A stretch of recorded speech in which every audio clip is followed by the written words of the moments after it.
Hey, this is Moon Fairy and welcome to my channel. Don't forget to like and subscribe. I'm making this video for those of you who are interested in digital art but don't know where to start. First things first is how much you're willing to spend, whether you have $0 or a set budget. Let's start with $0 and work our way up. If you have absolutely no money to spare but really want to start drawing digitally, look into downloading free apps such as SPEEDPAINT X, Krita, and GIMP, to name a few. Now, you don't need to buy a tablet or iPad to start your digital art journey, especially if you can't afford it. If you have $0, you can even start with simply downloading these apps on your phone and finger painting. Now, if you have a couple dollars to spare, I would recommend buying some sort of stylus pen that you can use on your phone. You can find them on Amazon for really cheap, and I'll try to put links down in the bio to make it easier for you guys to find. Now, moving on to those of you who have a small budget, anywhere from $25 to less than $100. Because, like I said previously, I don't recommend buying expensive equipment, especially if you're not a professional or doing this more so as a hobby.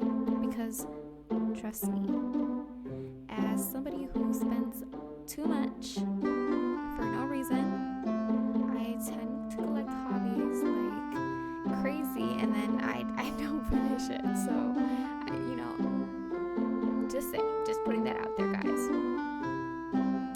Anyways, there are a myriad of drawing tablets out there that you can buy at a reasonable and affordable price. And also, before I forget, for these drawing tablets, you need a computer or laptop. Doesn't matter what kind, you just need one. Some examples of really affordable drawing tablets are Huion tablets. I believe they're spelled Huion. If I am butchering the way it is pronounced, I am so sorry. They work great and are really affordable. Although I've never tried this other brand before, but Gaomon, Gaomon, seems pretty promising as well.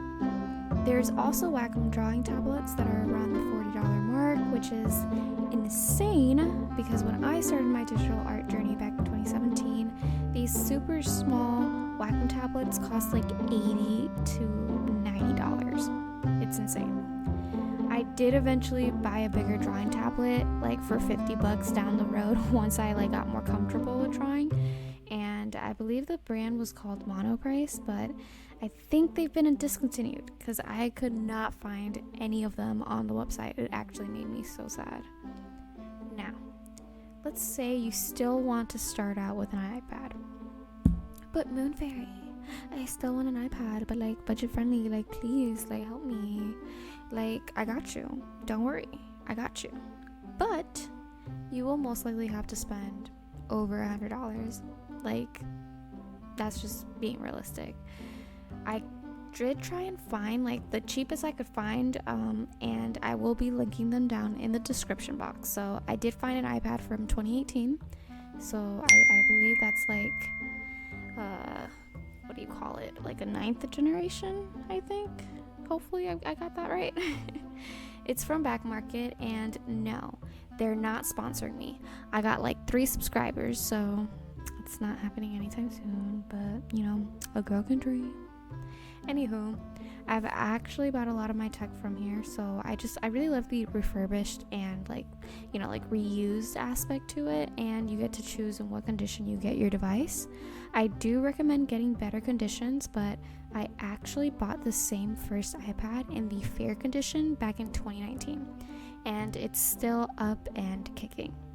I still recommend getting the better condition just because, it is 2025, so I don't know if it'd be the same experience, but I recently got my new iPad from here and phone, and it's been great so far. Other places you can find them at a good price would be Amazon or Walmart. I actually didn't know that Walmart offers pre-owned iPads for pretty decent prices. Like, you can just go up and search it up. You can search up like pre-owned or refurbished like Walmart iPads, but they weren't half bad. And let's see, I won't lie, I don't know much about Android tablets, but I've heard that the Samsung Galaxy Tab S6 Lite is pretty decent, and it's around that $330 mark, so it's not horrible for a tablet.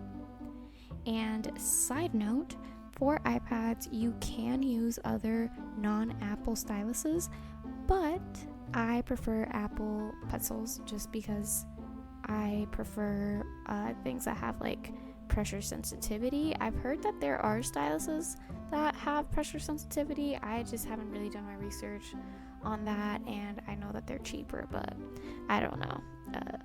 I tried to get one that wasn't like an Apple one, and it didn't have pressure sensitivity, so that kind of sucked. It's harder for drawing, I won't lie. But I personally recommend the Apple Pencil, and it is a little costly. It costs you like around $100, but I think on eBay they sell them for like $60. Well, I ended up finding one for $60. So, just try and look around on Google, and maybe you can find one for cheaper. And now to our final topic, drawing software. I know that I spoke on some free ones earlier in the video, but for those of you who don't mind spending some money, I will be talking about two very popular softwares called Clip Studio Paint and Procreate. Let's start with Procreate. Procreate goes for about $12.99 on the App Store. It is a very beginner friendly in like terms of interface, and just like the software is just very easy to use and not overcomplicated at all. There are no subscriptions, so it's a one-time purchase, making it very affordable. It runs smoothly on iPad and offers time-lapse recordings when drawing, and it offers a big selection of brushes and easy customization of it as well. Some drawbacks include it's exclusively available on the App Store or Apple operating system, so if you have an Android, unfortunately, you can't download it. It also has limited export options, so if you plan on doing more complex projects like making a VTuber model or learning animation or webtoons, it can be a little more limited, but it can still be done. I've seen it done with other creators, and my little sister actually uses Procreate. She prefers Procreate. I'm a little more biased. I prefer Clip Studio Paint because it's my first software, but I still recommend Procreate for beginners just because it's much easier to get into. And I don't know, I just feel like with Clip Studio it can definitely be like more daunting and overwhelming, especially if you've never like stepped foot into digital art and you've never done it at all. It can definitely be scary. But I do think that now they have an option where you can like make the interface more basic and easier to use. I don't know how helpful that would be for beginners, but just putting it out there. I still prefer Clip Studio though, because overall, yes, is it a learning hurdle? It can be, but there are tons of tutorials out there that help, and if you're trying to do more complex things in the future, very, very handy to have. And moving on to Clip Studio, they have it is subscription based, so I guess I'm starting off with a con there, but it is subscription based. They have a pro version, which is a little more limited in terms of animation, but if you're a beginner, I heavily recommend you get this one. And the X, which is the full software version, that one is for once you're more seasoned, you can go for the X. But yeah, I recommend Pro just because when you're new, you don't really need all the, fancy smancy stuff.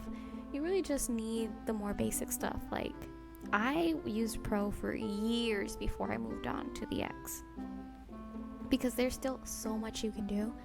Even though it says it's limited, it's so much you can do. And since you're just starting out your journey, it's not like you're going to be doing some crazy stuff, so just go for the Pro. In terms of how much it will cost you, the Pro version is $4.49 monthly and $26.99 annually. I know that they do update prices here and there, so if by the time you should probably double check this information that I'm giving you, because I do think they raised the prices for the X, but I'm not 100% sure. But yes, if you have the money to spend annually, I would just go ahead and spend the $26.99, because although it seems cheaper to do the $4.49 monthly, you're actually like spending like a lot more yearly. Like on a yearly basis, you'd be spending like around $40-50 in total. But with that, you know, $27, you're one and done. It's so nice because you don't even have to think about it anymore. And the same applies for the X. If you have the money for the annual, I recommend annual. I believe it's $8.99 monthly and $76.99 annually. I think they changed it annually because they just sent me something, I think a couple days ago, talking about my subscription, because it's about to get renewed, and I'm pretty sure it said something about like the X going for like $80, which I know it's a lot, I won't lie, but it's worth it once you actually like use it. If you're not using it, then please don't waste the money. I will spend the money, I guess is a better way of saying it. Anywho, like I said earlier, if you're a total beginner, I recommend Pro.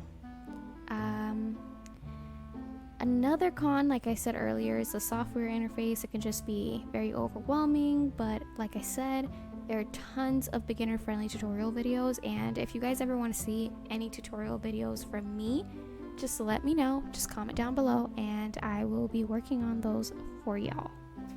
Overall, it's just very versatile. I love it because it's just perfect if you're trying to create comics or webtoons or animations, or you want 3D models, especially if you are thinking of making a webtoon sometime in the future. Like having 3D models just helps so much, literally. Like it's just so nice. And it does offer a bunch of brushes. Like they have like a asset store, and basically you can buy, well, not even buy, because they have a lot of free ones, so you can just like download a bunch of free brushes that they offer, and materials for if you ever do want to make like a comic or anything like that.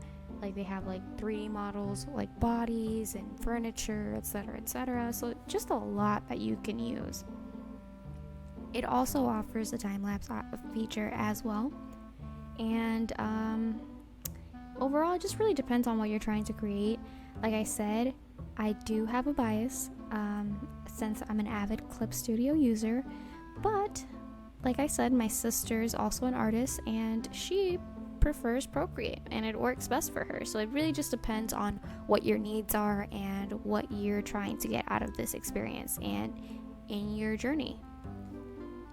Yeah, and I think that's all I've got for you folks. Let me know down in the comments if any of this information was helpful and what type of content you'd find helpful as a beginner. Don't forget to like and subscribe, and until next time, Moon Fairy out.